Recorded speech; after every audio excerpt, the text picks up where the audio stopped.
much a wonderful lecture on the European financial situation.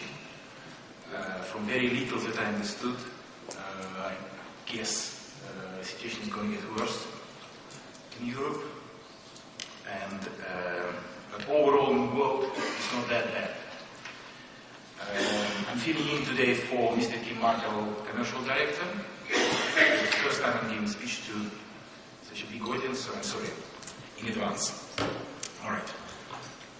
So first we will talk about the macroeconomic situation. Despite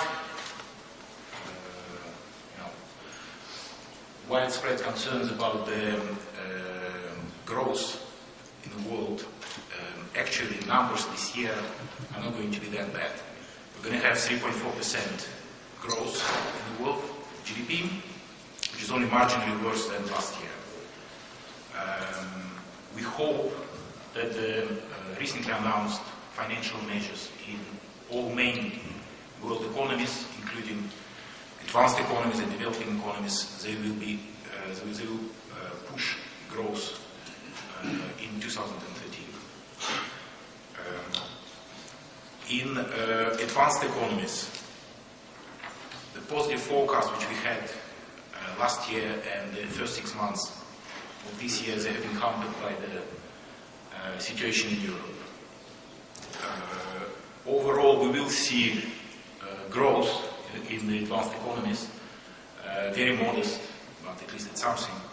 And of course, it helps by the stable situation, well, better than the rest of the world situation in the United States. Japan is doing not bad, not growing too much, but still. So overall, we expect in 2012 advanced economies to grow about 1.4%, and we hope next year the growth will pick up. In the developing economies, of course, the main story is the slowdown in China. At the moment, the numbers are, it's about 8% expected growth this year, but of course, I mean, I've already seen the number 7.6 and even lower. It's still amazing. I mean, China is growing at whatever, 8%, 7.6%, so it's still fantastic. But of course, that creates bad news in the press, and it affects people's expectations. India is growing. It's expected that India will grow about 6% this year. Part of India are growing very fast. For example, in Gujarat, you've got about 11% growth this year, which is fantastic, just fantastic. Russia is doing not bad because the price of oil is still quite high. The MENA countries picked up, and they're going to show about 5.5% growth this year. Brazil carries on. It's a small drop in comparison to last year, but it's still not bad. So overall, we expect the developing economies are going to grow about 5.6% this year, and of course, we do hope that the stimulus packages which are being implemented everywhere, they will, they will help growth in the next year.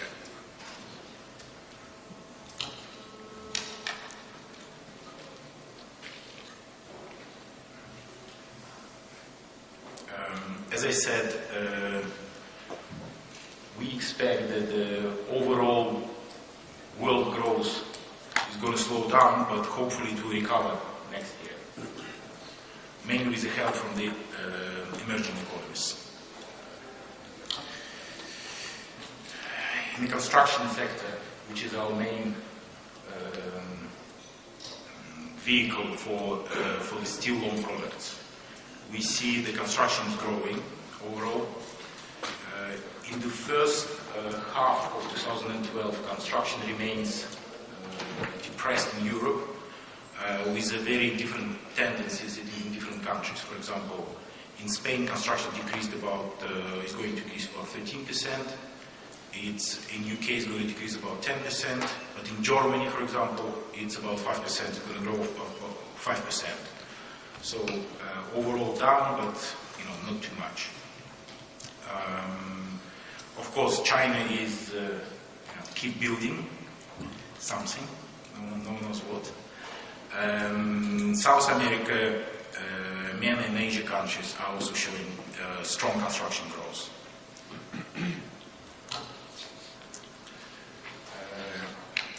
a little bit about the consumption of steel products. So we can see that the consumption of steel products continue to grow in the world. We see that the Chinese consumption is growing. We see that the emerging economies' consumption is growing, and developed countries' consumption is going to grow a little bit this year, but not too much.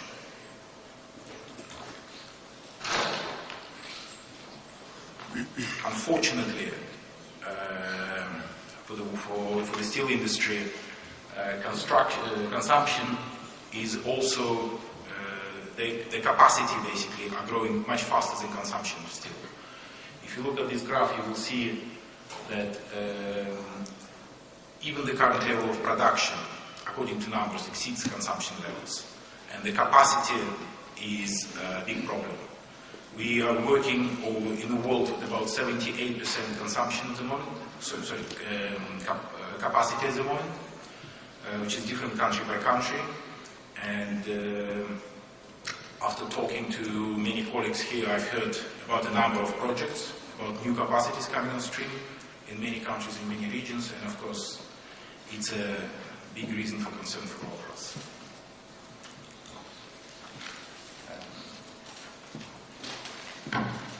Long products as a share of the all steel products, they're gaining share and they're growing faster than the consumption of flat products. I guess it's mainly, again, thanks to the growth in the construction industry, especially in Asia and China, these countries. As you can see from this graph, it's an Asian market that supports consistent long-term growth in long products. You can see the numbers are, they're saying for themselves how big is the share of Asian market now in the world consumption of steel, of long products. If you look at the geographical distribution of the long product consumption, you will see that Europe is decreasing consumption, but overall, most countries are increasing. Actually, for these first 6 months of this year were fantastic, I think, for everyone in most areas of the world, apart from Europe. And overall, it's expected that the world consumption of long products is going to grow by about 8% this year, which is very good news for all of us, and I think we all need good news today.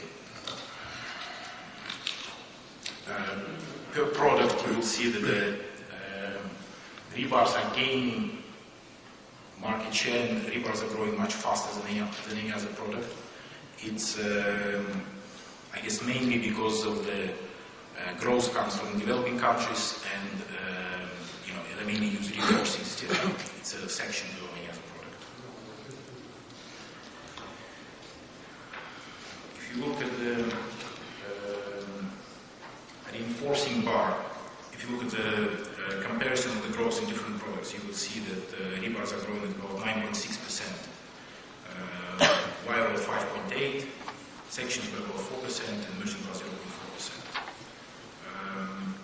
We are quite impressed with the growth in wire rod.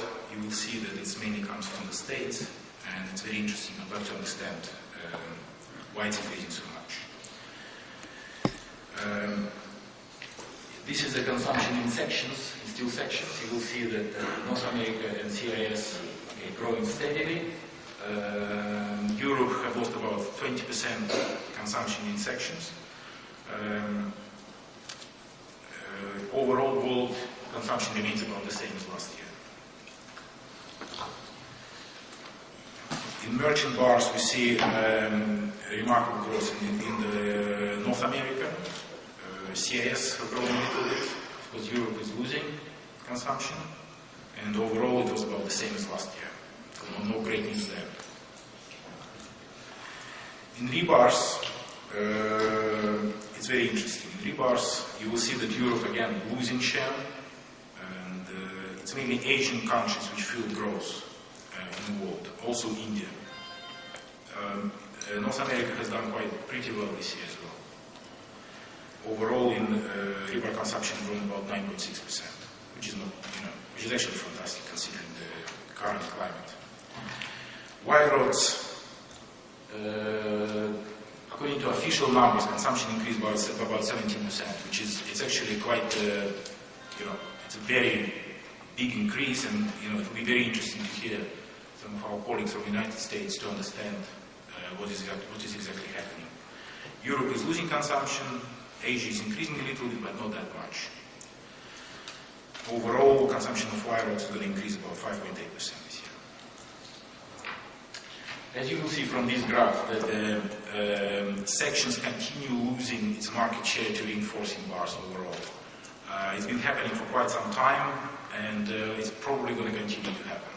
So, please no more section capacity, no more mills. It's happening because the growth comes from the developing countries, and the sections are not used that much in the developing countries. Okay, now a little bit about the rebar market.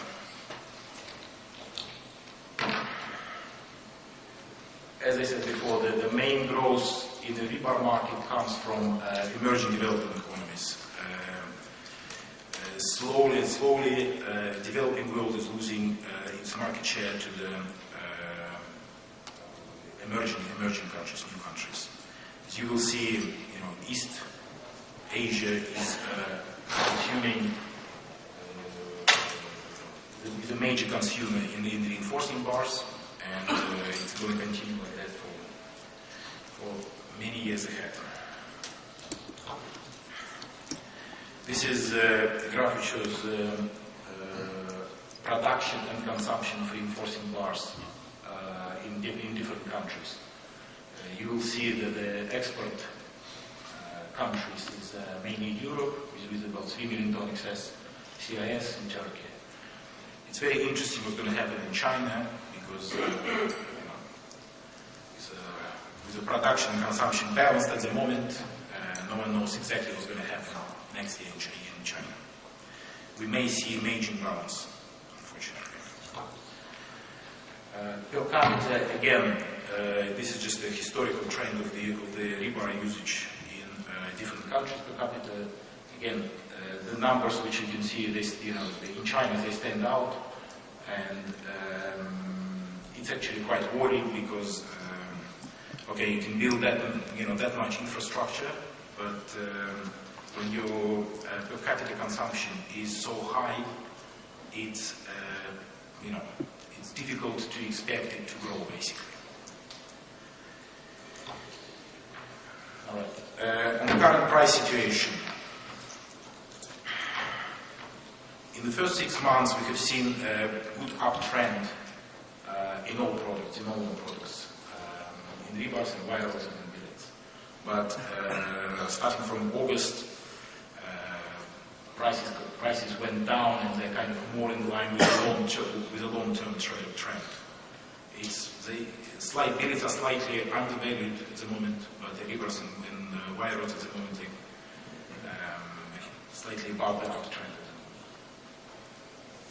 So of course the numbers are changing. You can discuss. So rebars is about 590, wire rods 600, and billets 535.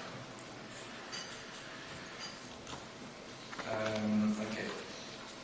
The biggest concern, of course, for us, for CELSA Group and for other producers, is the spread. And the spread has been constantly under pressure. You will see here that the spread remains about, approximately the same number for the last 3 years. And it has not been easy to keep it at that level, and it's not the level that is satisfying for the steel mill. So it's a reason for major concern for all producers at the moment. This is just the same, but in percentage-wise. So again, you can see that it's that the spread is decreasing historically, and for the last 2 years we managed to keep it about the same level. But of course, it's not easy. All right, and just to summarize just a few points. In the last 3 few months, global economic recovery, which we have seen at the beginning of this year, has been slowed down by the situation in the Eurozone. But also we have seen the slowdown in the number of developing countries. The growth has been lower than forecasted. Mainly this is due to the purchasing restrictions in advanced economies, basically. China just cannot sell their goods, which means they're slowing down as well. But also we have seen the weakening internal demand in many countries. For example, in China, the internal demand has not been that great. This is why Chinese government is trying to put measures to improve it. And the last stimulus package hopefully will bring some growth in China, but it's not going to happen until next year for sure. We do remain optimistic for the in midterm because overall demand for loan products has increased this year, and it is going to increase next year. So overall, situation is not that bad, and I think we will see market improving. What is difficult is the mills margin. The mills margin are under constant pressure, and we've been attacked by the very strong raw materials performance, and also, of course, aggressive pricing in the market, a lot of competition. What we will have to do in many countries is to address the overcapacity issue. It's something that has not been done yet, and it has to be done. And just again about China, about this elephant in the room. Just a few numbers as we see it. The production of steel in China in 2012 expected to be about 720 million tons. Consumption about 690 million tons. Capacity, according to some numbers, is about 850 million tons. Utilization of the capacity is about 85%, when the world average is 78%. So China is, their mills are working better than the rest of the world. Share of blast furnace steel is about 90% in China, so it gives you a good idea about their costing. Export from China is increasing. In 2012, in the first 6 months, they've exported about 23 million tons. It's 21% higher than in 2012, and that is before the main exports from China started this summer. And just to conclude, the Chinese word for crisis consists of two parts: crisis and a crucial point. And I think that our steel industry at the moment is at a crossroads, and we all need to work together to overcome the challenges which we see in the world economy.